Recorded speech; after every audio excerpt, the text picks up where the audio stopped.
শিক্ষাকে স্নাতক পর্যন্ত আমরা ফ্রি করে দিয়েছি, সেটার জন্য বাজেট রাখা হয়েছে। শিক্ষাকে সবচেয়ে বেশি প্রাধান্য দিয়েছে অন্য যে কোনো সময়ের চেয়ে। দেশ স্বাধীন হওয়ার পর থেকে অন্য যে কোনো সময়ের চেয়ে বর্তমানে যে বাজেট দেওয়া হয়েছে সে বাজেটে শিক্ষা খাতে বরাদ্দ সবচেয়ে বেশি, এবং নারী শিক্ষাকে প্রাধান্য দেওয়া হয়েছে। এটি একটি নারী বান্ধব বাজেট হয়েছে। কিরকম নারী বান্ধব বাজেট?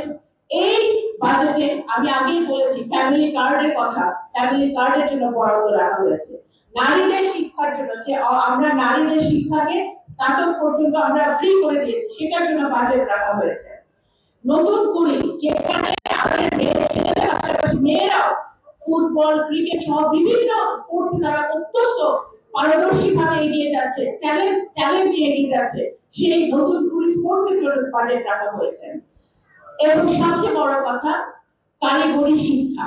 এই বর্তমান সরকার মাননীয় প্রধানমন্ত্রীর নেতৃত্বে কারিগরি শিক্ষাকে ভোকেশনাল ট্রেনিং।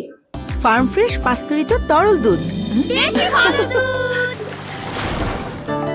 আপনাদের এখানেও কারিগরি শিক্ষা কেন্দ্র আছে আমি জানি।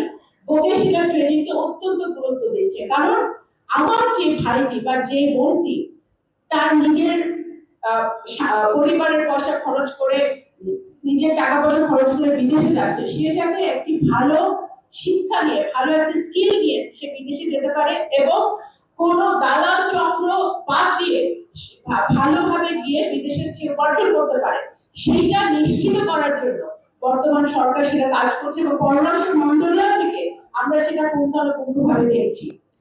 বোনরা বিদেশে যান, বিভিন্ন সময় যদি বিভিন্ন সমস্যার তারা সম্মুখীন, দুর্ভাগ্যবশত আমাদের বিভিন্ন মিশন গুলাতে, এমবেসি গুলাতে স্বৈরাচারের লোকজন ছিল। আমরা যেটা এখন চেষ্টা করছি যে আমাদের এমবেসি গুলাকে দায়বদ্ধ করছি, যাতে তারা বাংলাদেশি যারা নাগরিক আছে মুন্সিগঞ্জ সহ বিভিন্ন জেলার, সেই নাগরিকদের তারা যেন এমবেসিতে আসলে তারা সেই সার্ভিসটা পায়, তাদের বিপদে আপদে পড়লে যেন আমাদের মিশন গুলো তাদেরকে দেখভাল করে, সেইটা নিশ্চয়তা আমরা দেওয়ার জন্য সেই কাজে আমরা নিয়োজিত আছি।